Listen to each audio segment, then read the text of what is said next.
Hello, everyone. Welcome back to the English Learning Hub, your go-to place for making English simple, fun, and easy to master. I'm your host, Alex, and I'm thrilled to be here with you today. If you're new to the channel, welcome. This is where we break down English concepts to help you speak with confidence. And if you're a returning listener, it's awesome to have you back. Before we dive in, let me remind you to hit that like button if you enjoy this episode and subscribe so you never miss a new lesson. Sharing this with your friends also helps our community grow, so thank you for that.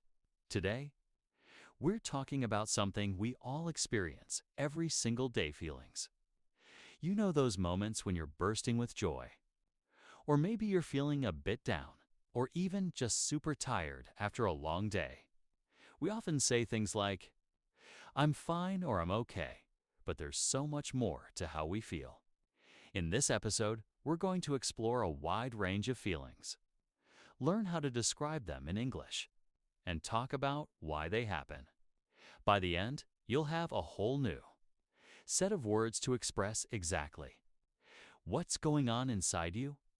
So grab a notebook, get comfortable, and let's get started. Let's kick things off with one of the best feelings in the world: being happy. Happiness is that warm, light feeling that makes you smile, maybe even laugh out loud. For me, happiness comes from simple things, like when a friend sends me a message just to say, "Hey, how's it going?" It's such a small gesture, but it brightens my whole day. Or that moment when I finish all my work, whether it's emails, studying, or chores on, I can finally relax. It's like a weight lifts off my shoulders and I feel free. What about you? Maybe you feel happy when you're playing with your pet, eating your favorite food, or listening to a song that just hits right. Happiness doesn't always need to be a big event. It's often the little moments that make your heart feel full. Let me share a quick story. The other day, I was walking my dog, and he started chasing his tail in the funniest way. I couldn't stop laughing. That moment of pure joy reminded me how the smallest things can make us happy. So think about it: what's one thing that makes you happy? Maybe it's a warm cup of tea in the morning or getting a good grade on a test. Whatever it is, hold on to that feeling, because happiness is something we all deserve. Now, let's talk about the opposite: feeling sad. It's okay to feel sad sometimes. It's a normal part of life. For me, I feel sad when I miss my family. They live in another city, and sometimes I just wish I could sit down and have dinner with them. It's that quiet ache in your chest when you think about someone you love. Or maybe you feel sad when a plan doesn't work out, like when you're excited to meet a friend, but they have to cancel at the last minute. It's not a huge deal, but it's still a little disappointing, right? I also feel sad when I hear about a friend who's sick or struggling. It's because I care about them and want them to be okay. Here's another example. Last week, I was looking forward to watching a new movie, but my internet went out right before I started. I know it's a small thing, but I felt a bit sad, like I'd missed out on something fun. The good news? Sadness doesn't last forever. It's like a rain cloud: it passes and the sun comes out again. Talking about sadness in English is important because it helps others understand how you're feeling. Instead of saying, "I'm not great," you could say, "I'm feeling a bit sad today because I miss my sister." It's more honest, and it helps you connect with people. Next up, let's talk about a feeling we all know way too well: being tired. Oh, I feel this one deeply. There are two kinds of tired, aren't there? There's physical tired, like when you've been running around all day, maybe doing errands or working out, and your legs just feel heavy. Then there's mental tired, when your brain is exhausted from studying, working, or thinking too much. For me, waking up at 6 a.m. for an early meeting makes me tired for the whole day.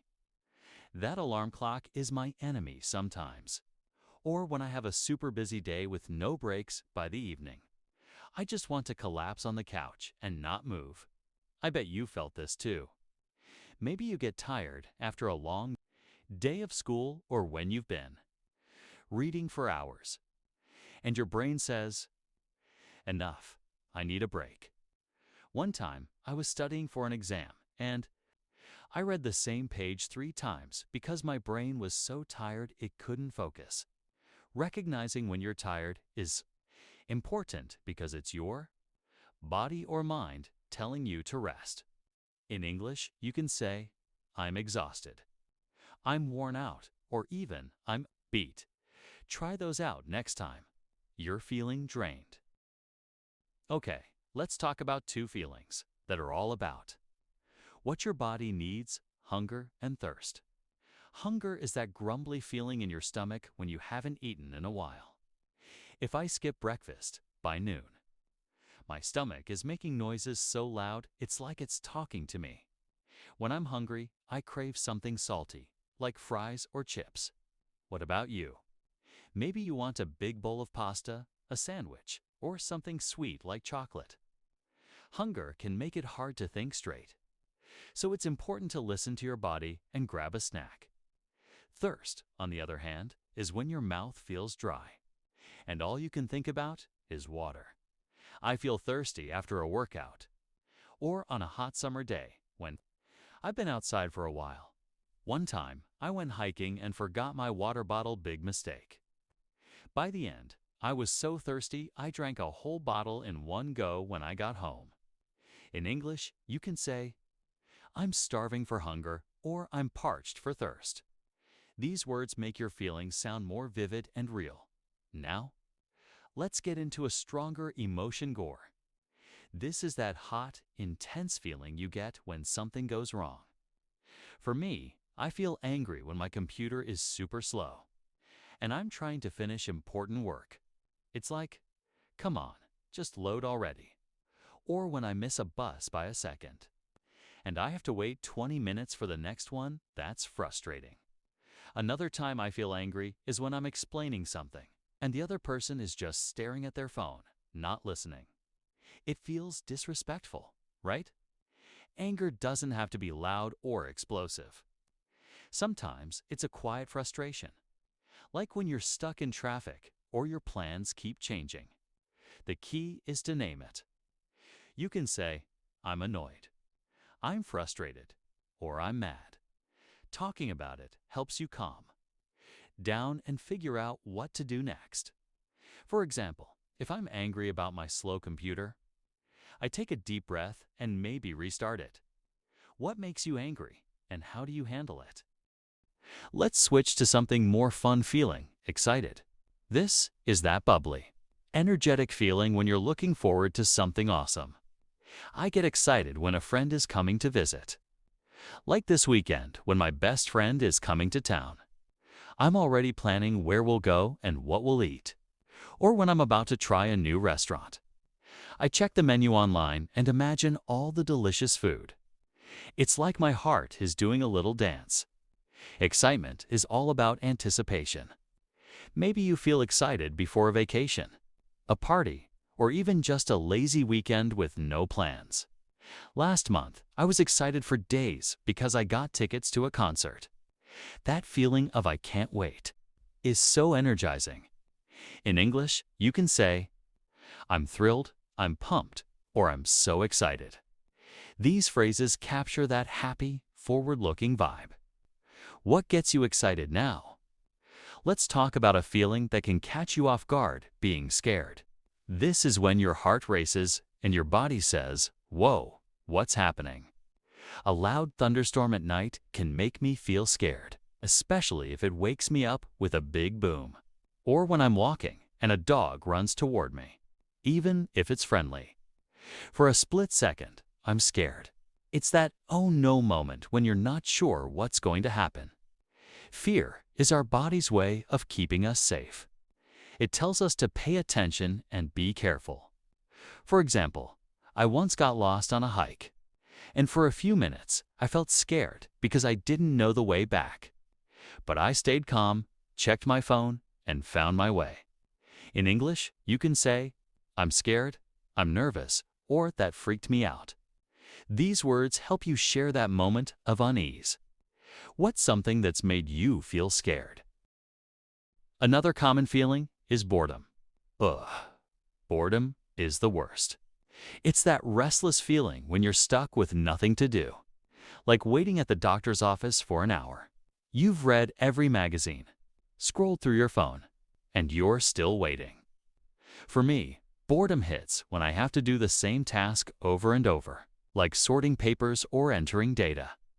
It feels like time is moving in slow motion. When I'm bored, I try to find something to spark my interest. Maybe I listen to a podcast, call a friend, or even doodle in a notebook. Once I was stuck in a long line at the store, so I started making up a story in my head about the people around me. It actually made the wait fun. In English, you can say, I'm bored, I'm restless, or this is so dull. What do you do when you're bored? Finally, let's end with a fun one feeling surprised. This is when something unexpected happens, and it catches you off guard in a good way. Like when you bump into a friend at the supermarket, and you had no idea they were in town. It's like, wow, what are you doing here? Or when someone gives you a compliment out of nowhere, like, hey, I love your style. It makes your eyes widen and your day feel brighter. Surprises can be big or small. I was surprised last week when my coworker brought me a coffee just because. It was such a nice gesture and it made me smile all day. In English, you can say, I'm shocked, that was unexpected, or what a surprise. These phrases capture that moment of delight. What's a recent surprise you've had? Wow, we've covered so many feelings today: happy, sad, tired, hungry, thirsty, angry, excited, scared, bored, and surprised. Each one is part of being human, and knowing how to talk about them in English makes your conversations more interesting and real. Instead of saying, I'm fine, you can say, I'm thrilled about my weekend plans, or I'm a bit tired from studying. It helps people understand you better and builds stronger connections. Here's a quick tip. Try keeping a feelings journal. Every day, write down one feeling and why you felt it. For example, I felt happy because I ate my favorite dessert. Or I felt frustrated because my bus was late. It's a great way to practice these words and get comfortable using them. Plus, it helps you understand your own emotions better. All right? That's it for today's episode of the English Learning Hub. I hope you've learned some new ways to express how you feel. If you enjoyed this, please give it a big thumbs up and subscribe to the channel for more lessons to boost your English skills. I'd love to hear from you. So drop a comment below and tell me, how are you feeling today? Are you happy, tired, excited, or maybe a little hungry? You can use any of the words we talked about today. And if you know someone who'd love this episode, share it with them. It really helps us grow. Thank you so much for listening, and I can't wait to see you in the next episode. Keep practicing, keep speaking, and keep expressing yourself. Until next time, this is Alex, signing off. Bye for now.